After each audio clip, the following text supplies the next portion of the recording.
Alors, les caractères de ce monde terrifiant, j'espère qu'il ne va pas y avoir de suicide en chapelet.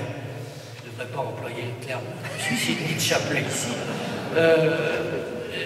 Les quelques caractères de ce monde, mais tout ce qui va bien, vous le connaissez, donc vous n'êtes pas là pour entendre ce qui va bien, mais plutôt les problèmes.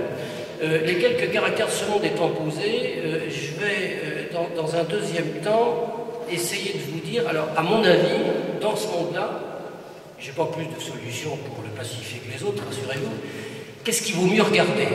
Autrement dit, quels sont les grands problèmes qui appellent des solutions, que je n'ai pas, rassurez-vous, qui appellent des solutions pour qu'on n'en vienne pas aux extrémités que j'ai décrites tout à l'heure. Alors, j'ai sélectionné 6 enjeux qui me paraissent fondamentaux, vous en aurez peut-être d'autres, vous, et je vais me contenter presque de les poser sur la table, et puis si vous souhaitez, on en discutera tout à l'heure. Le premier enjeu pour moi, enfin je ne les ai pas classés par ordre d'importance, hein, mais le premier enjeu c'est l'enjeu démographique. La société internationale est confrontée à un problème démographique, les économistes diraient en termes de stock et en termes de flux. Les stocks démographiques, c'est tout simplement le fait que le monde comptera, selon les projections les plus raisonnables et révisées par l'ONU en 2050, 9 milliards d'habitants, et que pour nourrir au fait ces 9 milliards d'habitants, il va falloir d'ici 2050 c'est 2020 c'est demain et 2050 après-demain, il va falloir d'ici 2050 augmenter de 50% au moins la production agricole du monde. On fait comment? Première question.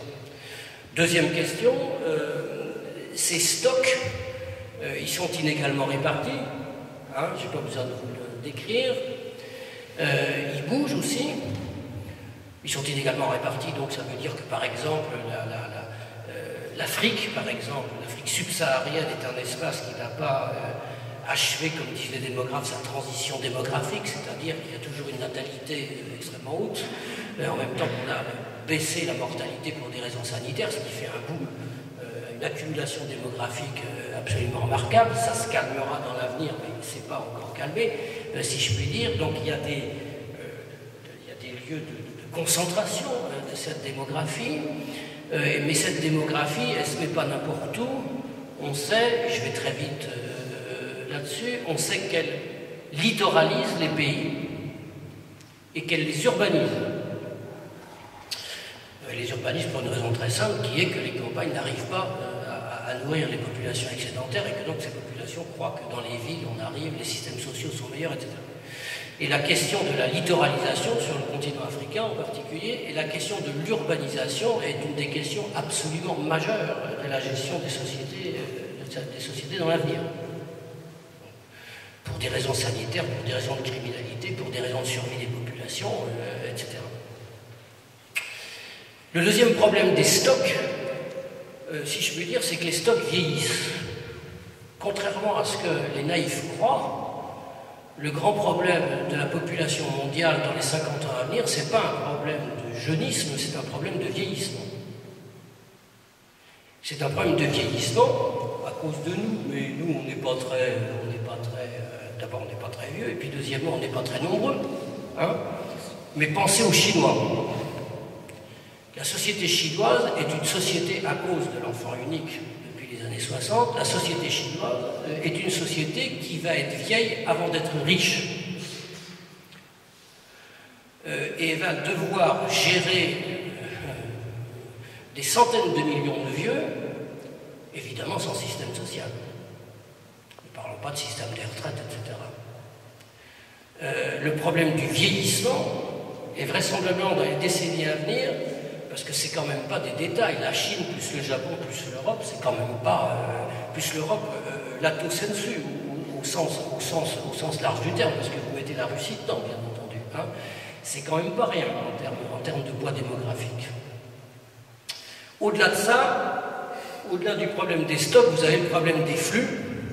Alors, le problème des flux, c'est ce dont on nous rebat les oreilles à longueur de débat électoral, c'est le nomadisme humain, c'est la transhumance humaine, ce dont nous sommes en train de nous apercevoir après que les frontières artificielles du système Est-Ouest aient été abolies, c'est que l'état normal de la vie humaine est un état de transhumance.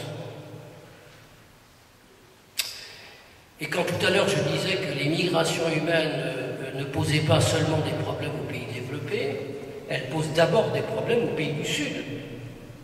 Les migrations africaines posent d'abord des problèmes aux pays arabes. Les migrations majeures sont transsahariennes à l'heure actuelle, elles ne sont pas transméditerranéennes. Nous nous excitons sur des chiffres qui sont extrêmement bas. On pense de ces chiffres ce qu'on veut, mais ils sont extrêmement bas. Et nous refusons de voir les problèmes de déplacement des populations pour les réfugiés, mais de migration économique qui touchent d'autres pays qui n'ont pas nos moyens économiques de gérer ces problèmes. Voilà pour la question démographique. Naturellement, si j'ai des solutions avant la fin de cette causerie, comme on dit, je ne manquerai pas de vous les communiquer.